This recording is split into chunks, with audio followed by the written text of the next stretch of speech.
Cendrillon. Il était une fois un gentilhomme qui vivait avec une méchante femme. Elle avait 2 filles qui ressemblaient terriblement à leur mère. Le gentilhomme avait de son côté une jeune fille d'une douceur et d'une bonté sans limite.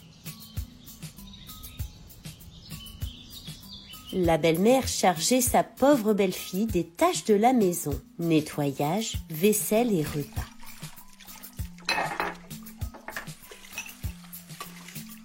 Cette pauvre fille couchait même au grenier, pendant que ses sœurs étaient dans des chambres confortables. Et lorsqu'elle avait fini son travail, elle allait se mettre au coin de la cheminée et s'asseoir près des cendres, ce qui faisait qu'on l'appela Cendrillon. Un jour, le fils du roi envoya un courrier à toutes les jeunes filles du pays pour les convier à un bal. Les 2 sœurs étaient surexcitées à l'idée d'y rencontrer le prince. Cendrillon eut une lueur d'espoir d'y participer, mais sa belle-mère la ravisa aussitôt. « Il y a bien trop de ménage à faire à la maison. Tu resteras ici à nous attendre. » Et le jour du bal arriva. Elles partirent toutes 3 et Cendrillon les suivit des yeux le plus longtemps qu'elle put. Et lorsqu'elle ne les vit plus, elle se mit à pleurer.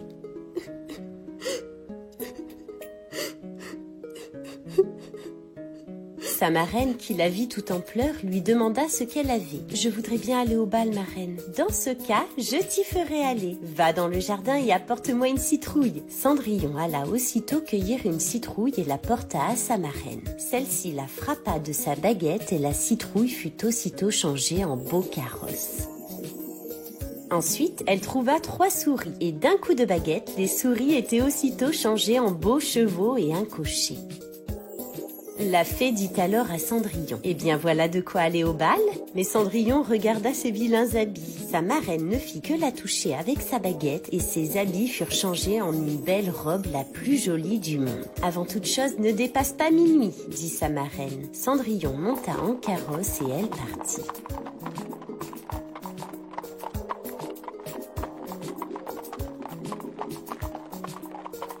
Le fils du roi vit arriver au bal une belle princesse que personne ne connaissait.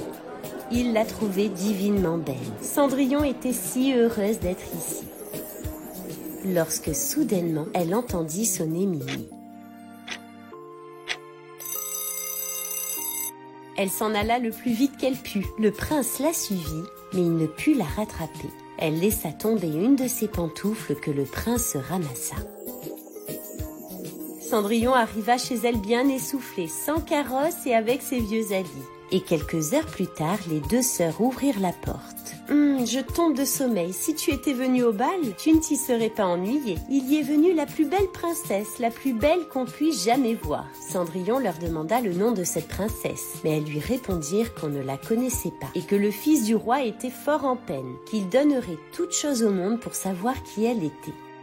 Elles dirent vrai, car peu de jours après, le fils du roi fit publier qu'il épouserait celle dont le pied serait juste à la pantoufle.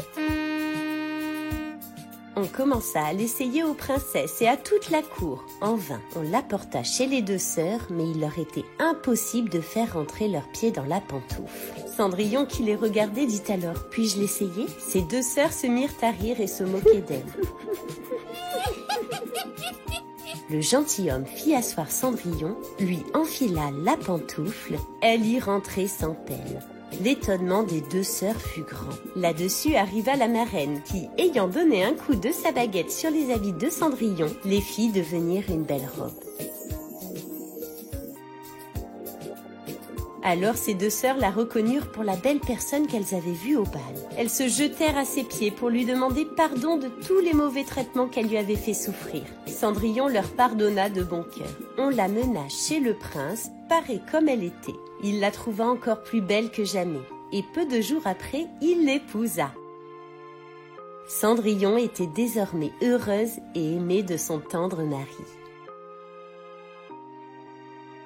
Si vous avez aimé cette histoire, n'hésitez pas à vous abonner à la chaîne.